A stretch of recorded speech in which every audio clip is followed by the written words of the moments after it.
Hello students, फिर से आप सभी का स्वागत है हमारे क्लास अपॉन में। और मैं लेके आ गया हूँ मेरा अगला वीडियो जो कि है चैप्टर नंबर 3 प्रकाश।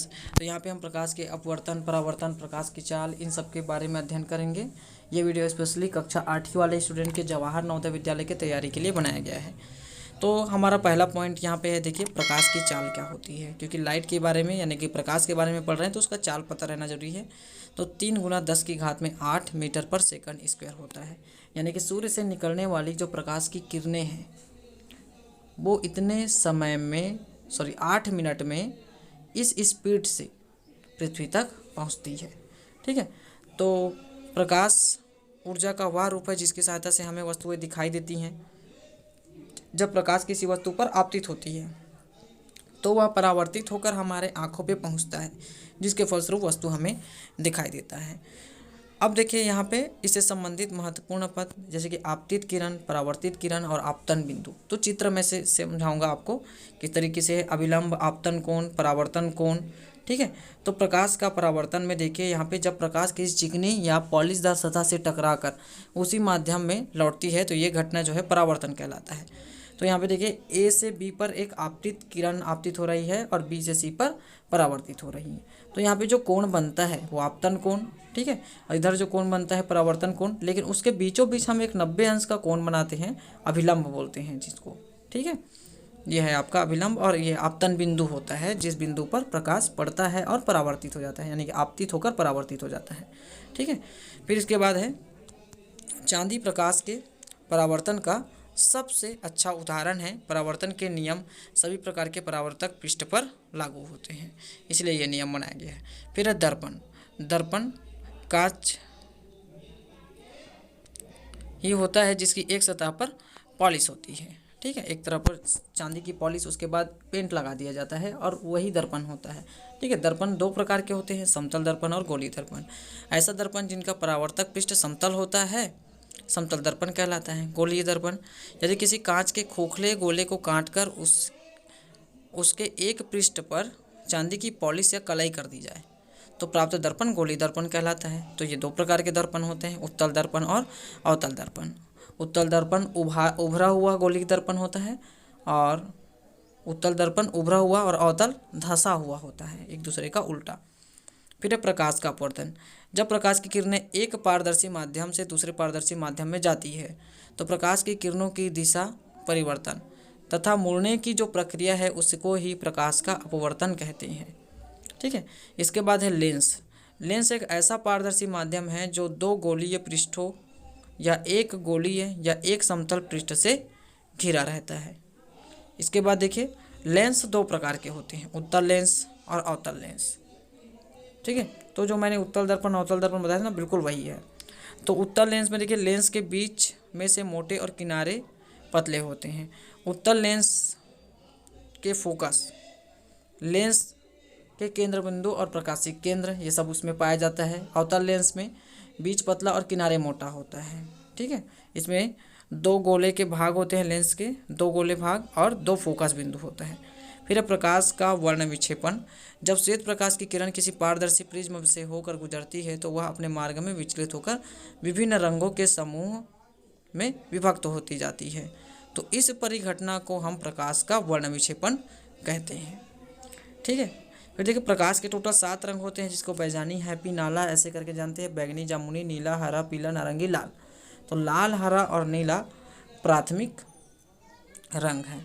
यहाँ पे देखिए सफ़ेद और काले को रंग में क्यों नहीं रखा गया है, तो देखिए सफ़ेद और काला रंग होता ही नहीं है। ठीक है, वो रंग की गणना में आता नहीं है क्योंकि श्वेत रंग में तो सभी प्रकार के रंग समाहित होते हैं, जैसे कि श्वेत प्रकाश जो है, और काला रंग नहीं होता है। ठीक है, तो वो रंग की श्रेणी में नहीं आता है। हालांकि हम बोलते हैं काला रंग और सफ़ेद रंग करके, लेकिन होता नहीं है। तो लाल, हरा और नीला प्राथमिक रंग होता है। देखिए इस प्रकार प्रिज्म से होकर गुजरता है तो अलग अलग प्रकाश में अलग अलग रंग के जो प्रकाश हैं वो अलग अलग टूट जाते हैं, इस तरीके से विक्षेपित हो जाते हैं। फिर है प्रिज्म। किसी समांग पारदर्शी माध्यम की वह आकृति जो किसी कोण पर झुके दो समतल पृष्ठों से घिरे रहती है प्रिज्म कहलाती है। जैसे कि देखो कांच का त्रिकोणीय प्रिज्म होता है, एक त्रिकोणी जैसा, है ना। फ्लिंट का प्रिज्म होता है ना, प्रकार है ये। फिर देखिए क्वेश्चन इसके अभ्यास के प्रश्न। अदीप्त प्रकाश स्रोत है तो आंसर है चंद्रमा। दीप्त प्रकाश स्रोत है विद्युत बल्ब। निम्न में से पारभासक माध्यम है घिसा हुआ कांच। निम्न में से प्रकाश की निर्वात में प्रकाश की चाल होती है 3×10⁸ मीटर पर सेकंड स्क्वायर। उत्तल दर्पण के सामने किसी वस्तु का प्रतिबिंब बनता है, दर्पण के पीछे बनता है। उत्तल दर्पण से सदैव प्रतिबिंब बनता है ध्रुव व फोकस के बीच। उत्तल दर्पण से बनने वाले प्रतिबिंब की प्रकृति है आभासी व सीधा। उत्तल लेंस के लिए सत्य कथन है ए और बी दोनों। निम्नलिखित में कौन लेंस बनाने के लिए प्रयुक्त किया जा सकता है? तो लेंस बनाने के लिए तो हम तो बहुत सारा कर सकते हैं। यहाँ पे उत्तल लेंस, अवतल लेंस, समतल, ये सब का उपयोग कर सकते हैं। फिर उत्तल दर्पण द्वारा बना प्रतिबिंब होता है आभासी सीधा व छोटा। किसी दर्पण में यदि प्रतिबिंब के साथ पर वस्तु रख दी जाए तो परावर्तन नहीं होता है उत्तल दर्पण में। यदि फोकस दूरी व बड़े द्वारक वाले अवतल दर्पण का उपयोग किया जाता है तो कहाँ पे किया जाता है ये चीज़? इसका फोकस दूरी, बड़ी फोकस दूरी और बड़े द्वारक वाला दाढ़ी वगैरह बनाने में, यानी कि सैलून वगैरह में होता है। ठीक है। एक व्यक्ति दर्पण में अपना सीधा व बड़ा प्रतिबिंब देखता है तो वह दर्पण है अवतल दर्पण। समतल दर्पण में किसी वस्तु का प्रतिबिंब आभासी बनता है, वास्तविक नहीं बनता। किसी वस्तु को दर्पण के सामने निकट रखने पर प्रतिबिंब सीधा बने किंतु दूर रखने पर उल्टा बने तो यह अवतल दर्पण होगा। फिर क्वेश्चन नंबर 16, यदि वस्तु द्वारा श्वेत प्रकाश के सभी रंग परावर्तित हो जाए तो वस्तु प्रतीत होगी, श्वेत प्रतीत होगी। किस रंग के लिए कांच का अपवर्तनांक अधिकतम होगा? बैंगनी रंग के लिए कांच का अपवर्तनांक अधिकतम होगा। जब श्वेत प्रकाश की किरण किसी प्रिज्म से गुजरती है तो किस रंग की किरण का विचलन न्यूनतम होगा? लाल रंग की किरण का विचलन न्यूनतम होता है। फिर श्याम पट यानी कि ब्लैक बोर्ड काला प्रतीत होता है क्योंकि यह किसी भी रंग को परावर्तित नहीं कर सकता है और काला रंग ही नहीं होता है। ठीक है। निम्नलिखित में से किसमें प्रकाश की चाल अधिकतम होगी? तो प्रकाश की चाल निर्वात में सबसे ज़्यादा होता है। फिर उसके बाद है मानव नेत्र का भाग है दृढ़ पटल, आइरिस और पुतली। ये तीनों मानव नेत्र के भाग हैं। फिर उसके बाद है आइरिस के मध्य वाले छिद्र को क्या कहते हैं? पुतली कहते हैं, जो छोटा सा काला जैसे हमारे आंखों में दिखाई देता है। नेत्र लेंस हमेशा अभिसारी होता है। कचाव द्रव उपस्थित होता है नेत्र लेंस और रेटिना के मध्य।